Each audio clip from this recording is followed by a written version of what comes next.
네, 안녕하세요. 김 원장입니다. 오늘은 박동성 이명에 대해서 원인과 치료 방법을 한의학적으로 어떻게 진행하는지 말씀드려보고자 해요.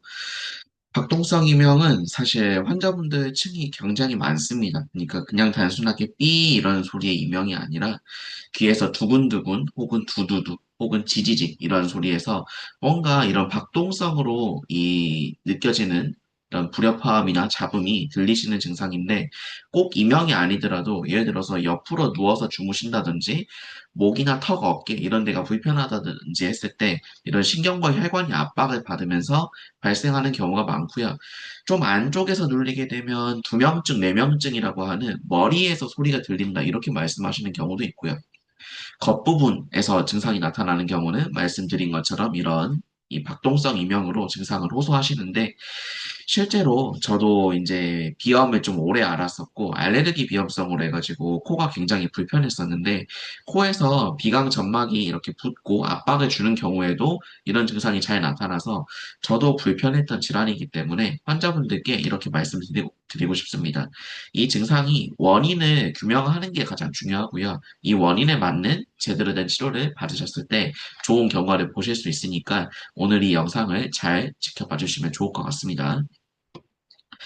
실제 환자분들은 이렇게 말씀하세요. 귀에서 두두두 혹은 쿵쿵 울리는 소리가 들린다.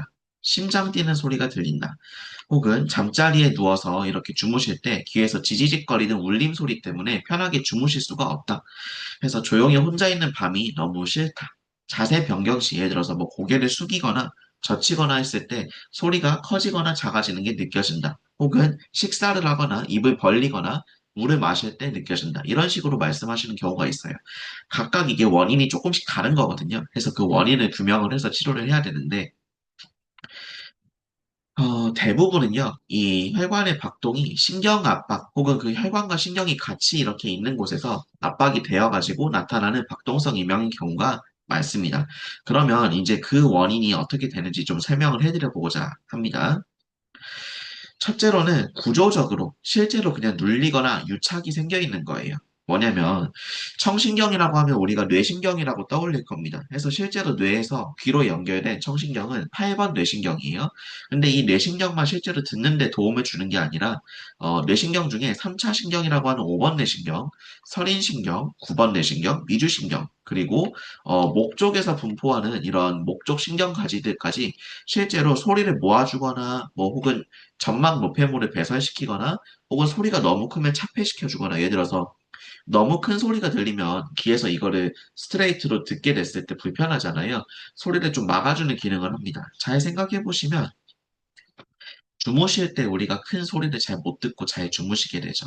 그리고 좀 예민한 날은 작은 소리에도 이렇게 잘 들으시는 거를 느껴지실 거예요. 그래서 그런 차이가 이게 청신경뿐만이 아니라 다른 신경들이 이들을 보조함으로써 듣게 하거나 차폐시키거나 내 몸에 이런 청신경을 보조하는 신경들이 귀 주변과 턱, 목 주변에 많다고 생각해 보시면 됩니다. 그래서 실제적 위치는 이 사진에 보이는 것처럼 이렇게 있는데요.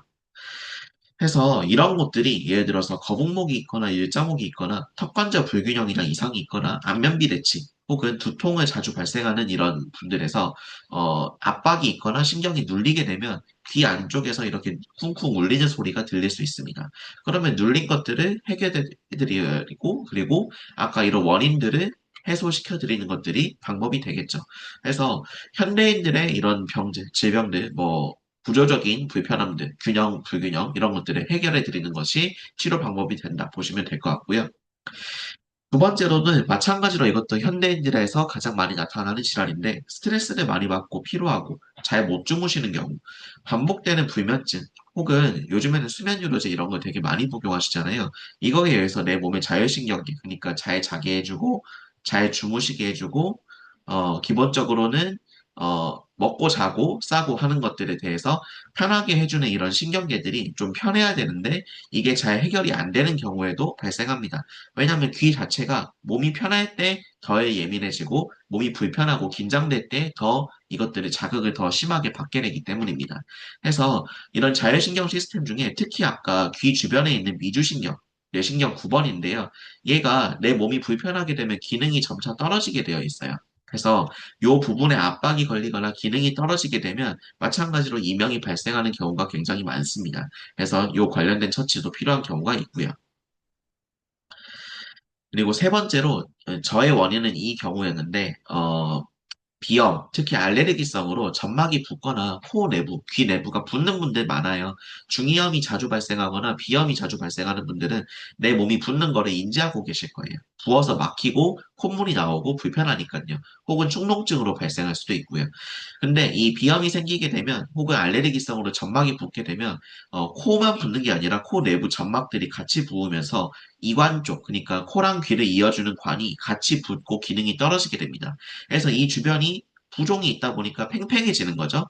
팽팽해져서 주변 신경과 뭐 이런 혈관들을 압박하게 되고 그런 경우에도 불편함을 겪는 경우가 있는데 이게 이명으로 특히 박동성으로 나타나는 경우가 많습니다. 그러면 점막 부종으로 인한 거기 때문에 점막 부종을 해소해드려야겠죠.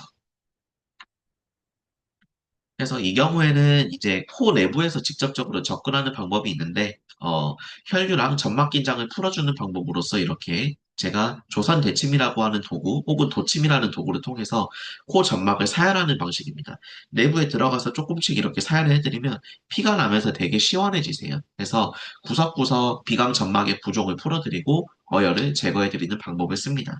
혹은 이제 제가 아까 말씀드렸던 이 미세적인 압박, 구조적인 압박이 있는 곳들을 신경 압박을 이런 도침이라는 도구를 통해서 해결해드리는 방법을 쓰기도 합니다.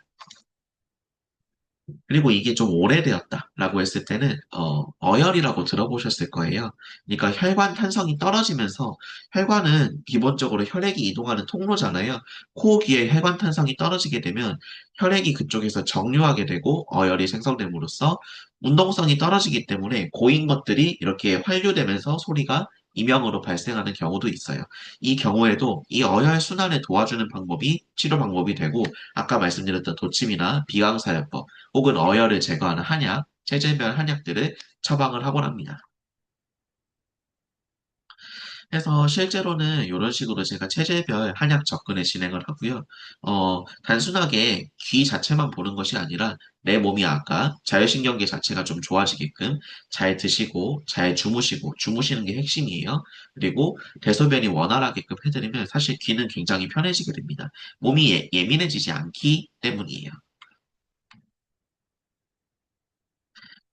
그래서 한약 처방과 더불어서 아까 말씀드렸던 도침요법은 이런 식으로 칼끝처럼 생긴 날카로운 침인데 사실 침은 좀 뭉툭하지만 도침은 일자형의 침으로 이 끝이 이렇게 날카롭게 생겼어요. 그래서 이 주변부로 들어가서 이 주변의 신경 압박을 풀어드리는 도구가 됩니다. 무르륵 소리가 들리면서 되게 시원하다. 혹은 피가 조금 나면서 시원해진다. 이런 말씀을 많이 하시고요. 아까 말씀드렸던 비강사였던 코 내부 혹은 이 주변으로 강한 자극을 줌으로써 피가 조금 날 수 있지만 되게 시원해지고 점막 부종이 해소되고 어혈이 제거된다. 이렇게 보시면 될 것 같습니다. 그리고 아까 말씀드렸던 턱 관절이나 목 쪽에서 불균형이 있어서 압박이 걸리는 분들이 많아요. 이 경우에는 목 쪽과 턱 쪽을 교정해 드림으로써 재위치화를 시켜드리면 아무래도 눌리는 게 줄어들고 훨씬 편해지신다 말씀을 합니다. 그래서 특히 턱 관절 교정과 상부 경추, 목 쪽을 교정해 드리는 방식으로 치료를 해드리는 것이 한의원에서 할 수 있는 접근 방식이 됩니다. 저 역시 여기 적어드린 것처럼 비염과 함께 박동성 이명을 겪은 적이 있습니다. 이거는 검사를 해봤을 때 나만 겪는 증상이기 때문에 환자분은 되게 불편하시다고 말씀을 하시지만 이상이 특별하게 없다고 나오는 경우가 많아요. 근데 저 역시 그랬거든요.